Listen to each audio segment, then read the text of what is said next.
Assalamualaikum warahmatullahi wabarakatuh. Perkenalkan, nama saya Ahmad Asri Hasan. Saya dari Prodi Ekonomi Syariah. Di sini saya akan mempresentasikan tentang studi hadis dengan matkul studi hadis dengan materi klasifikasi hadis dan periwayatannya dan referensinya dalam muamalah. Di sini hadis itu dibedakan menjadi 3 dengan berdasarkan kuantitas periwayatan, kualitas hadis, dan berdasarkan sandaran hadisnya. Yang pertama, hadis mutawatir.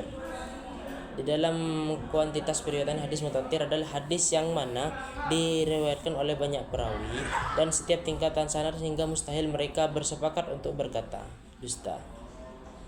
Di dalam hadis Ibnu Majah atau di dalam hadis Bukhari dan Muslim ditegaskan, barang siapa yang berdusta atas namaku, maka hendaklah ia menempati tempat duduknya di neraka. Dan di dalam referensi untuk muamalah, hadis ini memberikan kesepakatan yang tinggi atau kepastian yang tinggi dalam hukum muamalah menjadi dasar yang kuat dan membangun prinsip kejujuran dan amanah dalam transaksi. Yang kedua ada hadis ahad. Hadis adalah hadis yang tidak mencapai derajat mutawatir, yang mana jenis-jenis ada 3, yang pertama ada masyhur, ada aziz, ada gharib. Contohnya hadisnya itu di dalam hadis Ibnu Majah adalah sesungguhnya jual beli itu adalah harus atas dasar kerelaan kedua belah pihak antara pembeli dan penjual. Di dalam relevansi muamalah ada 2. Yang pertama, mayoritas hukum muamalah bersumber pada hadis ahad dan yang sahih. Yang kedua, digunakan dalam berbagai akad jual beli, sewa, hutang, dan piutang. Yang kedua adalah berdasarkan kualitas hadis. Hadis itu ada 3 kualitas yang teman. Yang pertama hadis sahih, hasan, dan dhaif. Hadis sahih adalah hadis yang sanadnya bersambung, perawi adil, dan debitnya tidak ada illat. Jadi itu sangat sahih, sangat tidak ada keraguan dalam hadis tersebut. Contohnya itu adalah di dalam hadis riwayat Bukhari dan Muslim, innama a'malu binniyat. Di dalam relevansi dalam muamalahnya ada landasan utama kebutuhan sebuah akad dan nilai yang baik melakukan untuk tidak lanjutnya untuk melakukan sahnya muamalah. Yang kedua adalah hadis hasan. Hadis hasan adalah hadis yang memenuhi syarat sahih, tetapi tingkatannya itu tidak sebagian perawinya di bawah sahih.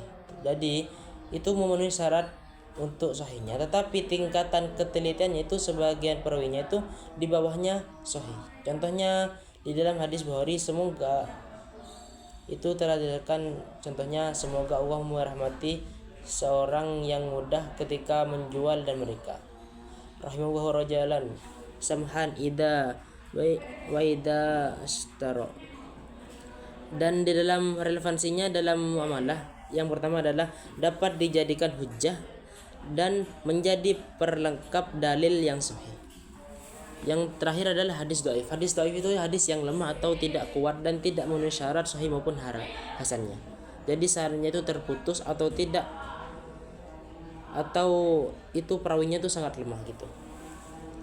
Jadi di dalam referensi muamalah itu tidak bisa dijadikan dasar atau prinsip. Yang ketiga adalah berdasarkan sandaran hadisnya, yang dimana itu hadis ma'ruf, hadis mauquf, dan hadis ma'tuf. Hadis ma'ruf itu hadis yang didasarkan kepada Nabi Muhammad SAW, dan hadis mauquf itu hadis yang berhenti pada perkataan atau perbuatan sahabat gitu. Jadi dan hadis ma'tuf itu adalah hadis yang berhenti pada perkataan atau perbuatan tabi'in gitu. Di dalam referensi muamalahnya, hadis marfu itu adalah rujukan utama dalam penetapan hukum muamalah. Jadi menjadi sumber utama penetapan hukum muamalah. Jadi hadis marfu. Yang kedua, hadis mauquf itu adalah dijadikan pertimbangan dalam ijtihad ketika tidak ada nas yang lebih kuat. Jadi pertentangan atau pertimbang baikan antara hadis yang akan diperoleh. Hadis mauquf adalah ketika referensi dalam muamalah adalah digunakan sebagai pendukung dalam memahami praktek ekonomi Islam generasi awal. Dan di sini ada referensi dalam muamalah itu, yang pertama adalah kejujuran, larangan riba, larangan goror, amanah, dan keadilan gitu.